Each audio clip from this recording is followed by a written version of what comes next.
Au cœur de Dakar, là où le marché Sandaga bat comme un cœur frénétique, la vie est un spectacle permanent de couleurs, de sons et d'odeurs. C'est un monde où la richesse la plus ostentatoire côtoie la pauvreté la plus humble. C'est ici que vivait Amina, une jeune femme dont la beauté était aussi naturelle que le parfum des épices qu'elle vendait, mais dont le cœur était rongé par un mal silencieux, l'envie. Chaque jour, elle voyait passer le luxe, les tissus précieux, les bijoux étincelants, et chaque jour, ce désir grandissait en elle comme une fièvre. Cette histoire est celle d'un voile doré, un objet si magnifique qu'il semblait tissé de lumière solaire et de rêves inaccessibles. C'est l'histoire d'Amina qui, en voulant capturer cet éclat pour elle seule, a découvert que le vrai luxe ne se porte pas sur la tête, mais dans le cœur, et que certains désirs, une fois exaucés, se transforment en la plus dorée des prisons. Le monde d'Amina était un carré de 3 mètres sur 3, un petit étal au marché Sandaga, hérité de sa mère. L'air y était saturé du parfum enivrant du gingembre, du poivre de Guinée et des clous de girofle. Ses journées étaient rythmées par le bruit des négociations, le rire des clients et le geste méticuleux de peser les épices dans de petits sachets en papier. Amina était connue pour la qualité de sa marchandise et pour son sourire, un sourire qui, pourtant, masquait de plus en plus mal l'amertume qui grandissait en elle. Son étal était modeste, mais juste en face, de l'autre côté de l'allée principale, se trouvait un univers différent.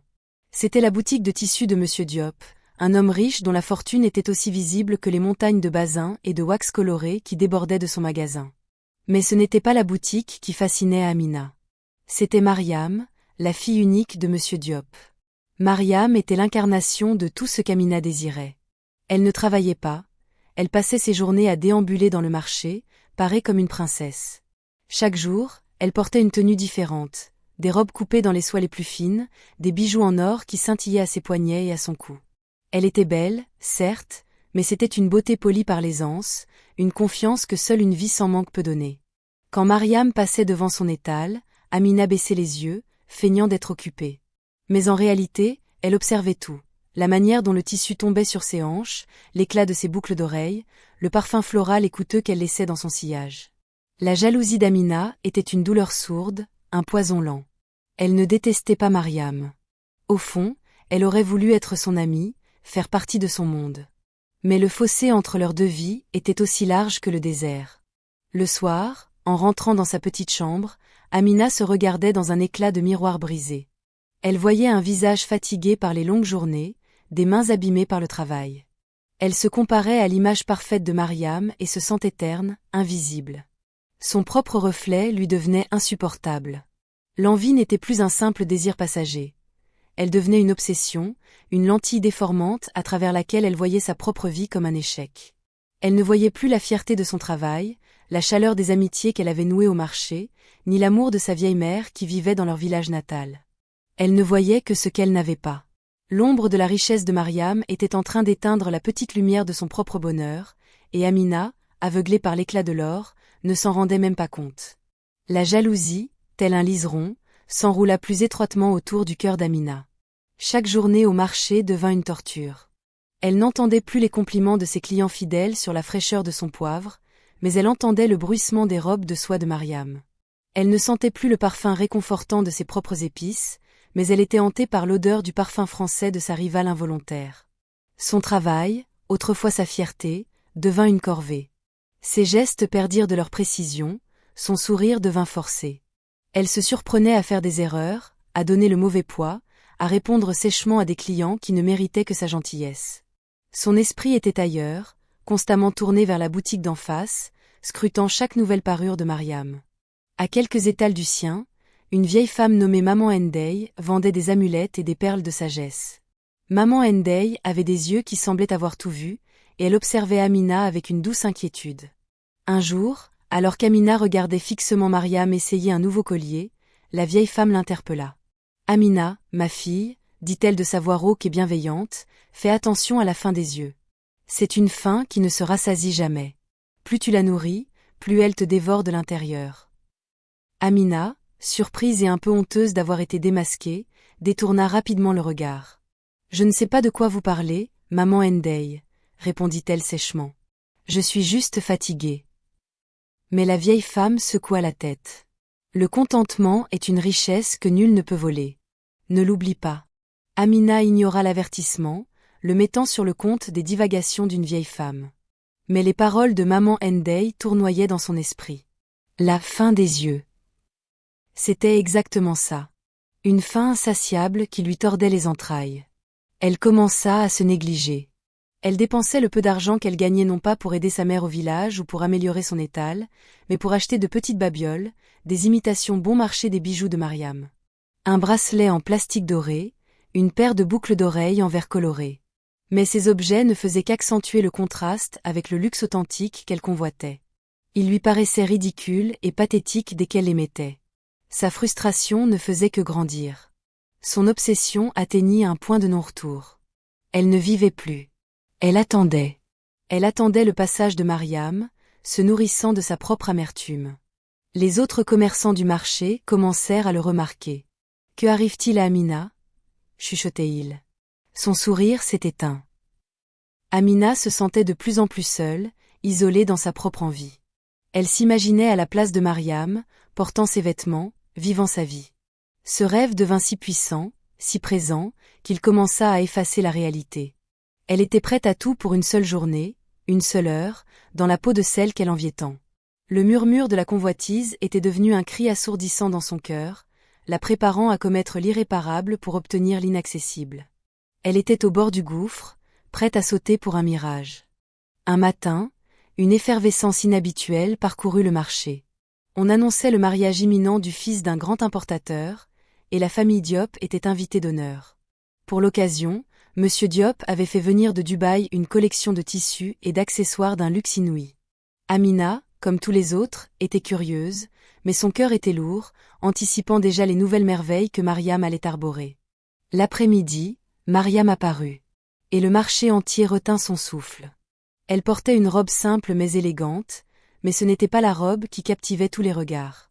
C'était le voile qui couvrait ses cheveux et tombait en cascade sur ses épaules. Ce n'était pas un voile ordinaire. Il était tissé de fils d'or si fins qu'il semblait liquide, comme de la lumière solaire capturée et transformée en tissu. Il était parsemé de minuscules perles qui scintillaient à chaque mouvement, créant un halo de lumière autour de son visage. Le voile ondulait avec une grâce surnaturelle, léger comme un souffle, mais dense comme un trésor. Il semblait vivant. On l'appela aussitôt le voile d'or. Quand Mariam passa devant l'étal d'Amina, celle-ci fut incapable de détourner les yeux. Elle était hypnotisée. Ce voile n'était pas un simple accessoire. C'était un symbole de pouvoir, de beauté absolue, la quintessence de tout ce qu'elle désirait. En le voyant, son envie atteignit une intensité douloureuse, presque physique. Elle sentit ses mains trembler, son cœur battre à tout rompre. Posséder ce voile, ne serait-ce qu'un instant, devint la seule chose qui comptait au monde. Les jours suivants, Mariam porta le voile d'or plusieurs fois. Chaque apparition était une nouvelle torture pour Amina. Elle voyait comment les gens regardaient Mariam, non seulement avec admiration, mais avec une sorte de révérence.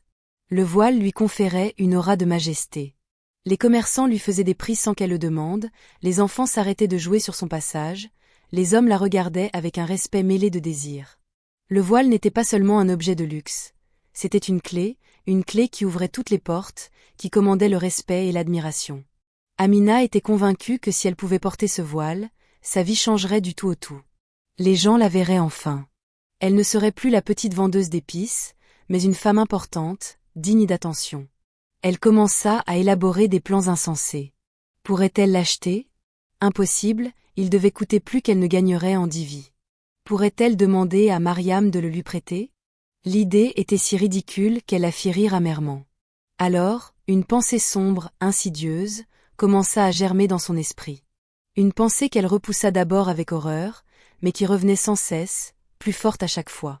Le désir était si puissant qu'il commençait à ronger sa morale, à dissoudre les principes que sa mère lui avait inculqués. Le voile d'or n'était plus un objet, c'était devenu une obsession dévorante, une idole à laquelle elle était prête à tout sacrifier. Elle ne le savait pas encore, mais ce voile était bien plus qu'un simple tissu précieux.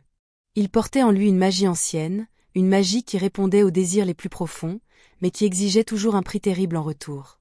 La veille du grand mariage, le marché Sandaga était en pleine effervescence. La boutique de M. Diop était noire de monde. Des femmes riches venaient faire leurs derniers achats, et Mariam, au centre de l'attention, aidait son père. Elle portait, bien sûr, le voile d'or. Son éclat semblait encore plus intense au milieu de l'agitation. Amina, depuis son étal, ne pouvait pas travailler. Son regard était rivé sur le voile, suivant chacun de ses mouvements, chaque scintillement. La fin de ses yeux était devenue une douleur insupportable. C'est alors que l'occasion se présenta, aussi soudaine et inattendue qu'un éclair dans un ciel serein.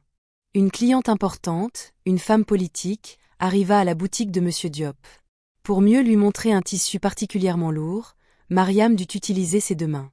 Le voile d'or, qui n'était que délicatement posé sur sa tête, glissa et tomba sur un tabouret juste à l'entrée de la boutique, à quelques mètres à peine de l'étal d'Amina. Mariam, absorbée par sa conversation, ne le remarqua pas immédiatement. Le cœur d'Amina s'arrêta. Le monde autour d'elle sembla ralentir. Tout ce qu'elle voyait, c'était ce tas de lumière dorée, abandonné, à portée de main. Les voix du marché s'estompèrent. Elle n'entendit plus que le battement assourdissant de son propre cœur et le murmure du diable de la convoitise à son oreille. Maintenant. Prends-le. Personne ne te voit. C'est ta seule chance. Pendant une seconde, elle hésita. La voix de sa mère, les paroles de maman Ndeye sur le contentement, tout cela traversa son esprit comme un éclair. Mais l'image d'elle-même portant le voile, admirée, respectée, fut plus forte.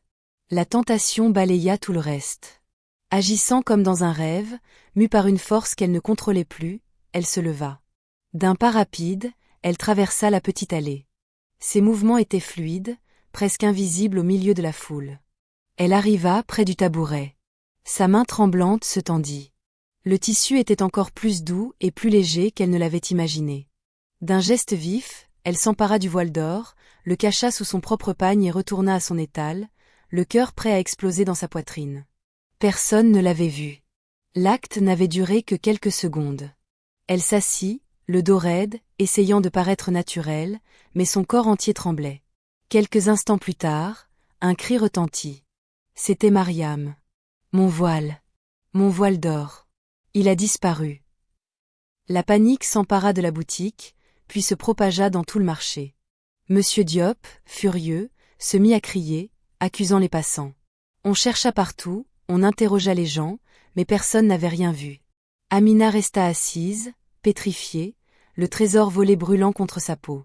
La culpabilité la submergea, froide et tranchante.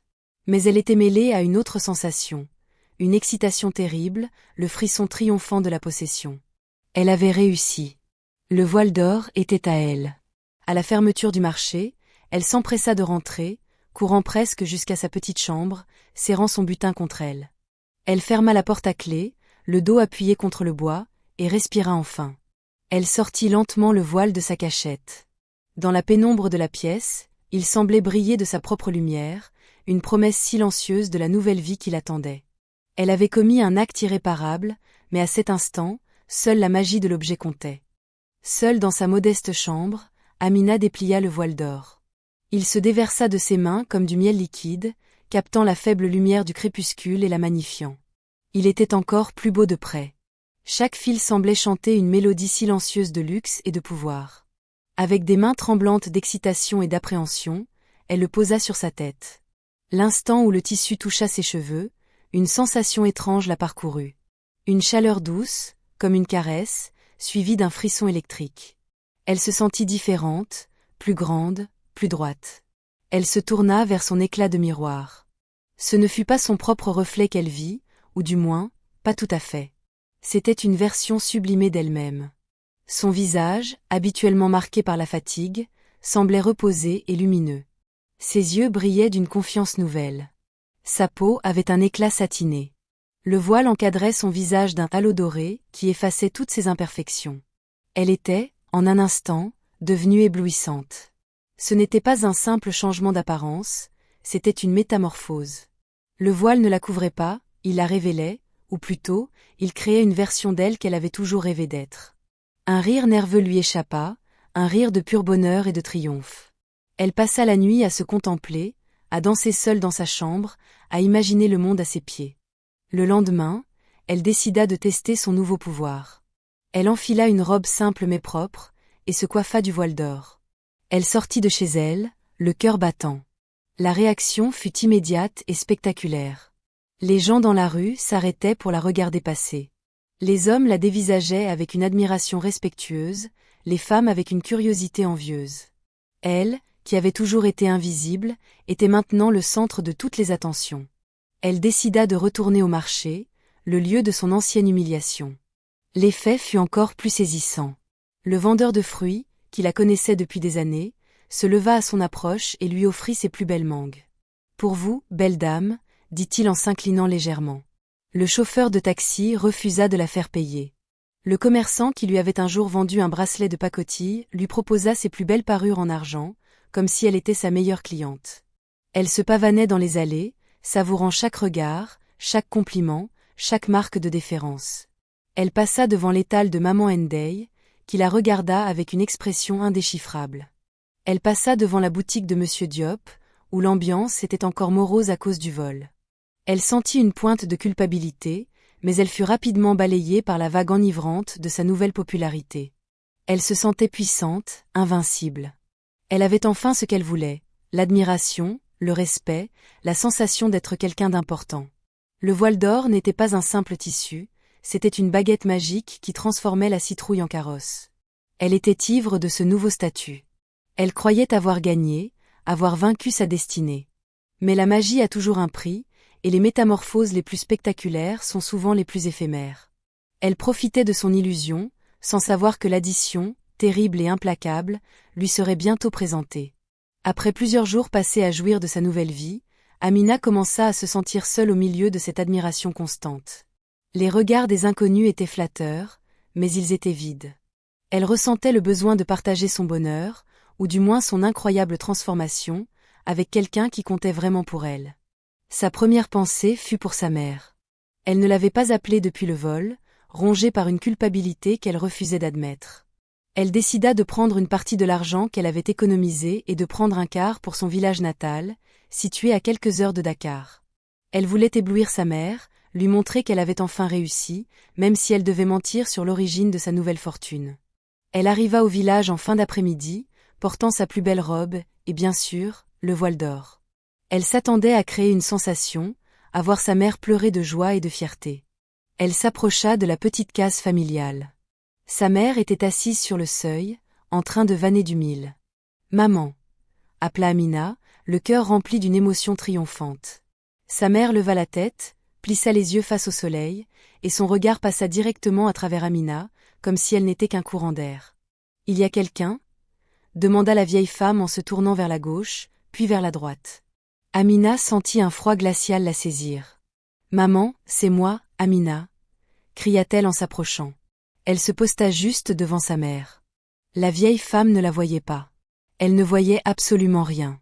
Elle se leva, l'air perplexe, et rentra dans la case, passant littéralement à travers l'endroit où se tenait sa fille. La panique s'empara d'Amina. Elle ne comprenait pas. Elle courut après sa mère, l'appela, essaya de la toucher, mais ses mains semblaient passer à travers son corps.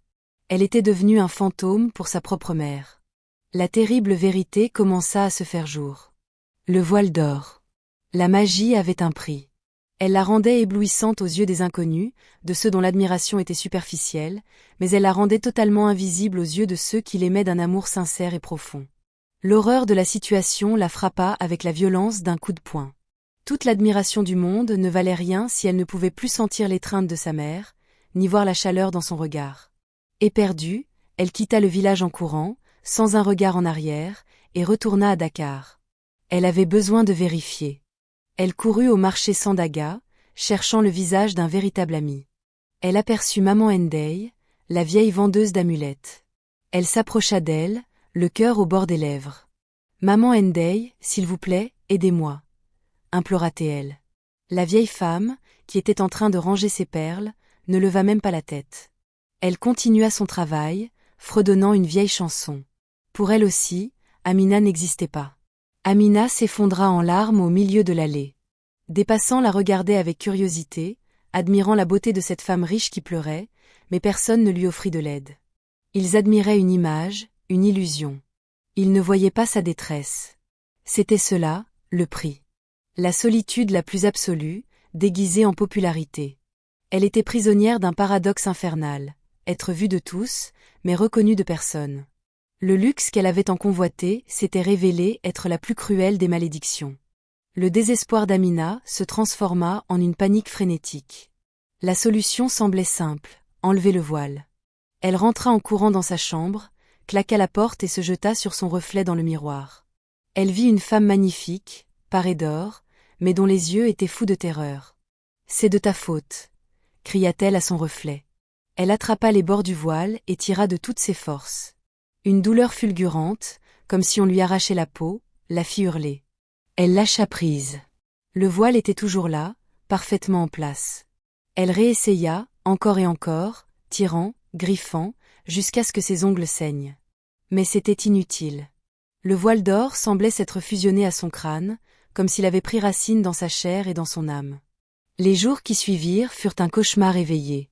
Elle était prisonnière de sa propre beauté. Le matin, elle sortait pour acheter de quoi manger, et l'admiration des inconnus était comme du sel sur ses plaies. Chaque « bonjour », belle dame la faisait tressaillir. Chaque regard admiratif était un rappel de sa solitude. Elle entendait les commerçants du marché parler d'elle. C'est étrange, cette femme. Elle est si riche et si belle, mais elle a l'air si triste. Ils ne pouvaient pas comprendre. Ils ne voyaient qu'une façade dorée, ignorant la prison qui se trouvait derrière. Elle essaya de communiquer, d'écrire des messages sur le sable, de crier pour attirer l'attention de Maman Ndeye ou de ses anciennes amies.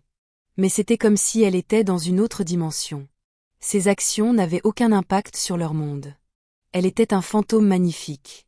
L'ironie de son sort était d'une cruauté insondable. Elle, qui avait tant désiré être vue, était maintenant condamnée à ne jamais être réellement regardée. Elle, qui voulait échapper à sa vie modeste, donnerait maintenant tout pour retrouver son petit étal, l'odeur de ses épices, et même le sourire condescendant de Mariam. Elle se souvenait des paroles de Maman Ndeye, la faim des yeux te dévore de l'intérieur. C'était littéralement ce qui se passait. Le voile semblait se nourrir de son désespoir. Parfois, elle avait l'impression qu'il se resserrait légèrement, lui envoyant des pulsations de chaleur, comme pour lui rappeler sa présence et son pouvoir. Elle était devenue l'esclave de l'objet qu'elle avait tant convoité. Sa chambre devint sa prison. Elle n'osait plus sortir, incapable de supporter le décalage entre l'image qu'elle projetait et la réalité de sa souffrance. Elle passait ses journées prostrée sur sa natte, à pleurer, le voile d'or brillant insolemment dans la pénombre.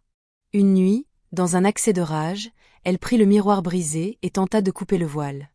Mais le verre glissa sur le tissu sans laisser la moindre égratignure. Le voile était indestructible. C'est à cet instant qu'elle comprit. Elle ne pouvait pas se libérer par la force. La malédiction n'était pas physique, elle était spirituelle. Elle était née de son envie, de son cœur malade. Pour s'en défaire, elle ne devait pas combattre l'objet, mais la racine du mal en elle-même. Mais comment ? Comment réparer une faute quand on est invisible aux yeux de ceux à qui on a fait du tort ? La prison dorée semblait sans issue, et l'espoir commençait à l'abandonner, la laissant seule avec son reflet magnifique et son âme en ruine. Au fond de son désespoir, alors que les jours se confondaient en une longue agonie solitaire, une pensée commença à émerger dans l'esprit d'Amina. Une seule personne avait tenté de la prévenir. Une seule personne avait vu la noirceur qui grandissait en elle. Maman Ndeye. Même si la vieille femme ne pouvait plus la voir, elle représentait son seul lien, aussi ténu soit-il, avec le monde de la sagesse et de la spiritualité. C'était sa dernière chance. Rassemblant le peu de force qui lui restait, Amina quitta sa chambre et se dirigea vers le marché. Le voile d'or brillait toujours, attirant les regards, mais elle ne les voyait plus. Son objectif était ailleurs. Elle arriva devant l'étal de Maman Ndeye. La vieille femme était là, assise sur son tabouret, triant des coris avec une concentration paisible. Le cœur d'Amina se serra.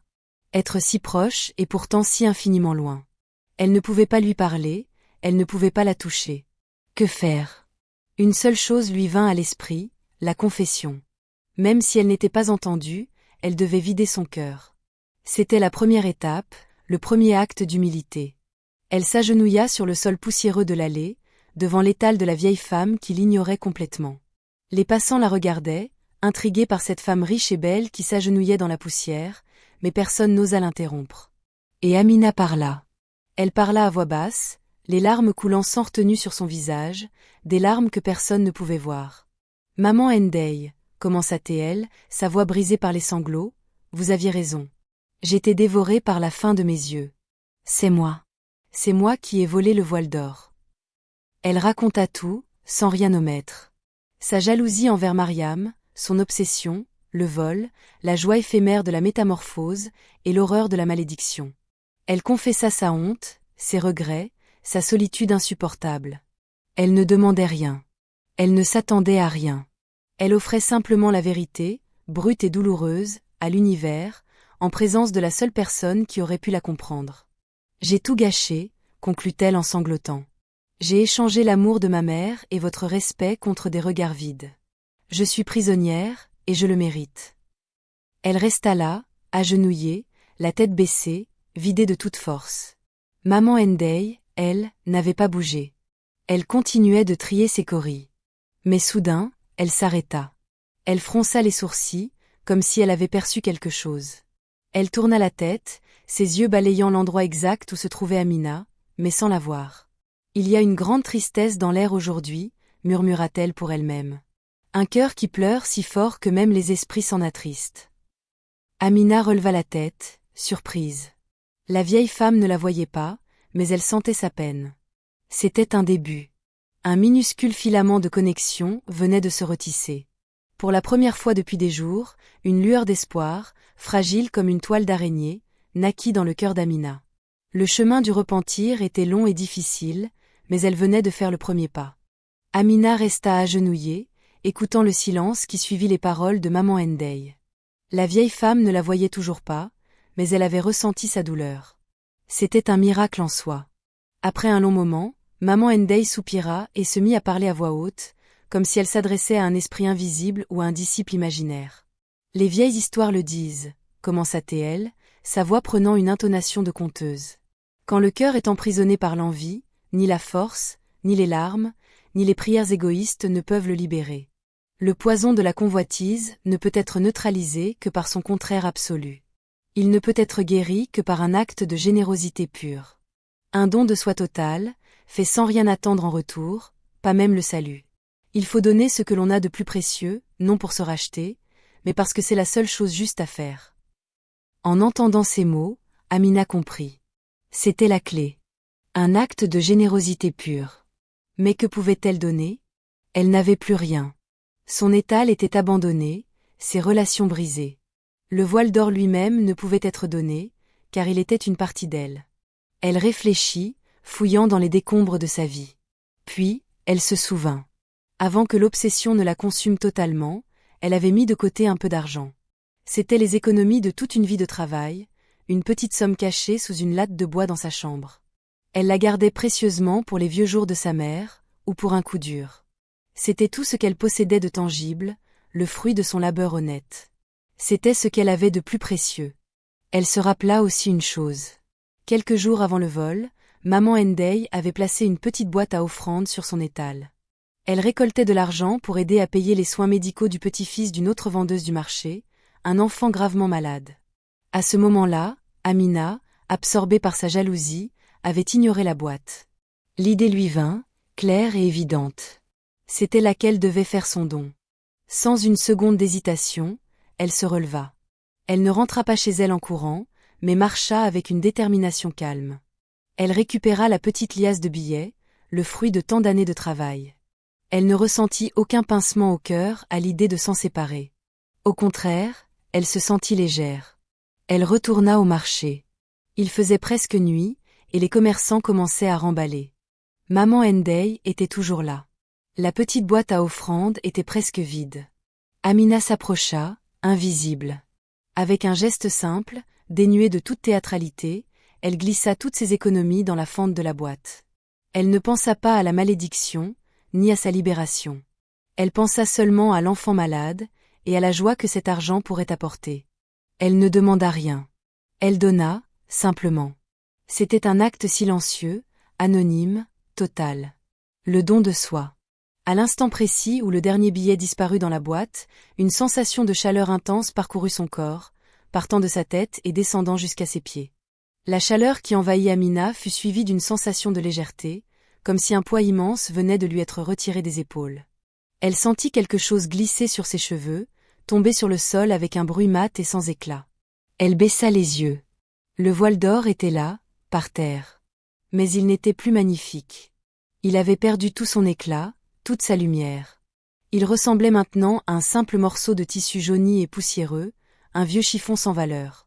Sous ses yeux, il continua de se désagréger, se transformant en une fine poussière ocre qui fut emportée par le vent du soir. La malédiction était rompue. Presque immédiatement, elle entendit une voix. « Amina ? Mon Dieu, mais c'est toi !» Elle leva la tête. Maman Ndeye était debout et la regardait, les yeux écarquillés de stupeur. Elle la voyait. Elle la voyait vraiment. Les larmes montèrent aux yeux d'Amina, des larmes de joie cette fois. Maman Ndeye, sanglota-t-elle. La vieille femme s'approcha, la prit dans ses bras et la serra fort. « Je t'ai senti, ma fille. J'ai senti ta peine. Tu es revenue de loin. » Les autres commerçants, qui fermaient leurs étals, se retournèrent, surpris de voir Amina qu'ils n'avaient pas aperçue depuis des jours. Ils la virent, non pas comme une femme riche et triste, mais comme la jeune vendeuse d'épices qu'ils connaissaient, le visage baigné de larmes mais apaisé. Le lendemain, Amina retourna à son étal. Il était couvert de poussière, mais il était à elle. Elle le nettoya avec un soin et un amour qu'elle n'avait pas ressenti depuis longtemps. Elle recommença à vendre ses épices. Au début, elle se sentait nue, vulnérable sans l'admiration factice que lui procurait le voile. Mais peu à peu, elle redécouvrit les vraies richesses de sa vie. Le sourire sincère d'une cliente satisfaite, les plaisanteries échangées avec ses voisins de marché, la sensation du soleil sur sa peau, le parfum réconfortant de son gingembre. Elle appela sa mère, qui pleura de joie en entendant sa voix. Elle alla voir Mariam pour lui présenter ses excuses. Mariam, qui s'était résignée à la perte de son voile, fut surprise mais touchée par la sincérité du repentir d'Amina. Une amitié timide mais authentique naquit entre les deux jeunes femmes, basée non sur le statut social, mais sur une compréhension mutuelle. Amina avait changé. Elle ne baissait plus les yeux quand elle se regardait dans son miroir brisé. Elle voyait ses rides de fatigue, ses mains de travailleuse, et elle les acceptait. Elle voyait une femme qui avait fait une terrible erreur, mais qui avait trouvé la force de la réparer. Sa beauté n'était plus dans l'éclat d'un objet, mais dans la lumière de son propre esprit, une lumière qui venait de la paix intérieure et du contentement. Les gens du marché le remarquèrent aussi. Son sourire était revenu, plus large et plus lumineux qu'avant. On ne disait plus d'elle qu'elle était belle, mais qu'elle rayonnait. Elle avait appris à ses dépens que la jalousie est une prison dont on est à la fois le geôlier et le prisonnier, et que le luxe le plus précieux n'est pas celui que l'on possède, mais celui que l'on partage. Son histoire devint une légende murmurée dans les allées du marché, un avertissement pour tous ceux qui seraient tentés par la fin des yeux.